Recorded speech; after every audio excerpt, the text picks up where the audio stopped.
So as humans, we all consume food. It's inevitable. It's one of our resources. Whether it be salty, sweet, sugary, or fruits and vegetables, which we often don't think about. But how often do you think about the ingredients in all the food that you eat? You know, you're eating a bag of hot Cheetos, and you look at the back of the label and you see something called Red 7. You think, what's that? Well, I'm here to tell you that organic food is way better for you in the long run, and that you should eat more of it. So to start off, let's look at how food is prepared. There are two kinds of ways that you can prepare organic food.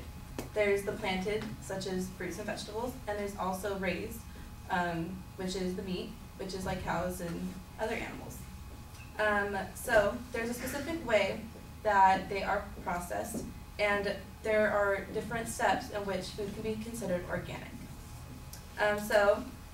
Food cannot be grown on soil that has prohibited substances applied for 3 years prior to harvest. So think about that. A seed can't even touch the soil that it's going to be grown on until 3 years, until there's no synthetic fertilizers or pesticides on that field that has been tested. So that right there already feels really safe, that your food's going to be grown pesticide-free. There's also organic, the meat. And animals have to be raised in conditions with natural behavior. So they have to be able to be, grazing and to be able to have their natural environment. They also are fed with 100% organic feed and forage. So you're growing organic animals and feeding them organic food. Seems simple enough, right? And they also cannot have any hormones or antibiotics injected into them. So you're already clear of all the hormones, all the processed things. So like for some meats, they have hormone injections into them. That's not the case with organic meat. And according to the USDA, the United States Department of Agriculture, regulations prohibit organically processed foods from containing artificial preservatives, colors, or flavors.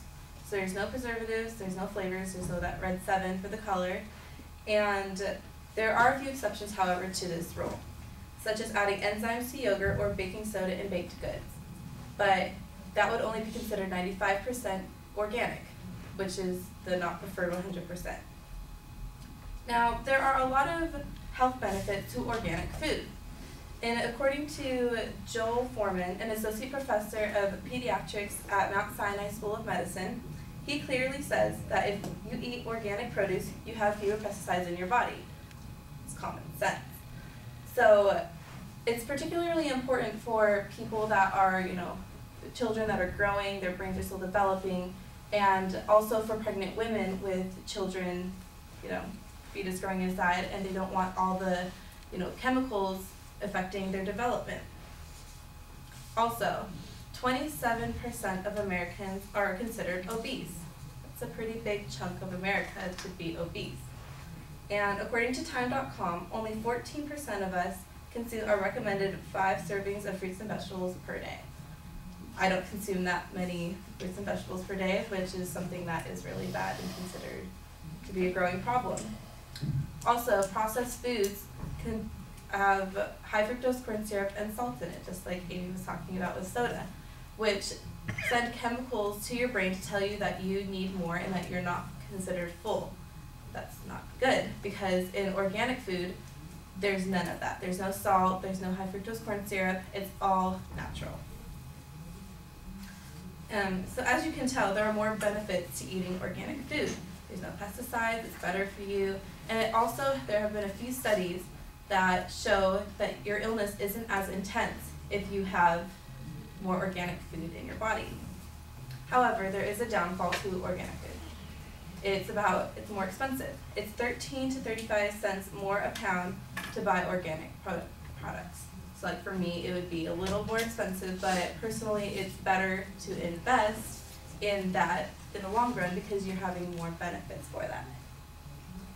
But it's more expensive because of the intense process that it has to go through, such as the 3 years you'd have to wait longer than the other processed food.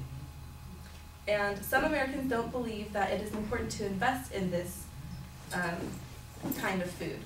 But if you think about the health issues and you think about, the steps of developing a better and healthier America, I think that it's probably the better road to go on. So you have learned about how organic food is processed, you have taken into consideration how organic food is made, and why it'd be in your best interest to consume more organic products. So with this information, I hope the next time that you go to the supermarket or pass by a farmer's market, you go in and you look for organic food. Thank you.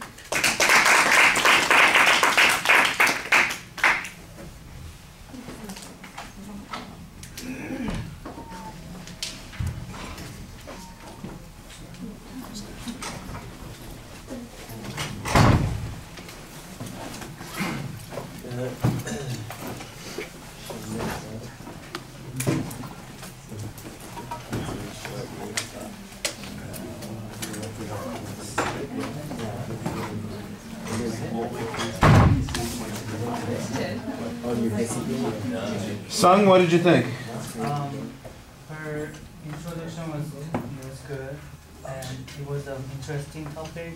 Organic food, which are really like into it these days, and like she told about like the process, the benefit, and she told example, codes, sources, statistics.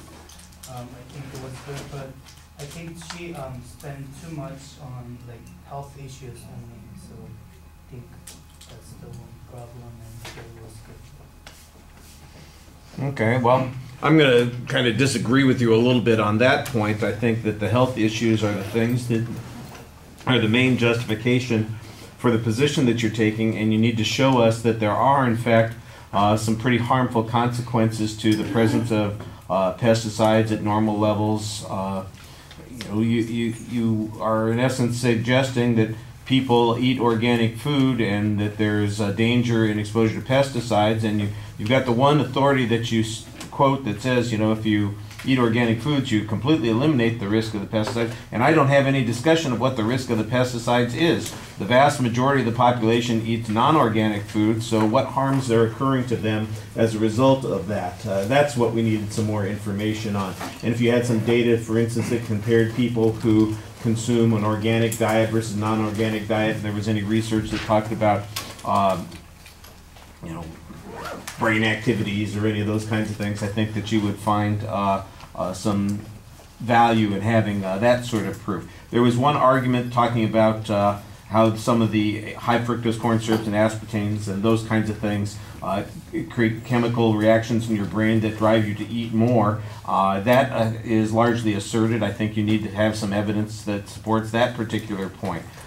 So that seemed to me like that's the crux of your argument, that these kinds of foods that are non-organic have dangerous compounds to them, and the organics spare us from those things, and that's the big benefit of them. So then I think you need to spend a little bit more time showing that those things are in fact as dangerous, or that there's some because at the end you say, look, they're 35 cents more a pound, or maybe a third more in cost depending upon what kind of product you're dealing with. And you say people aren't willing to invest in that. Well, if that's $30 a week, and I'm thinking about the rest of my life, that's a lot of money. And if the difference is that I get exposed to a billionth part less of pesticides per pound, and there's no risk to doing that, I'm going, well, you know what?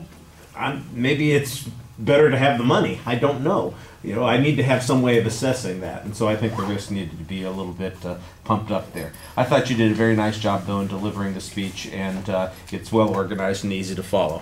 Thank you.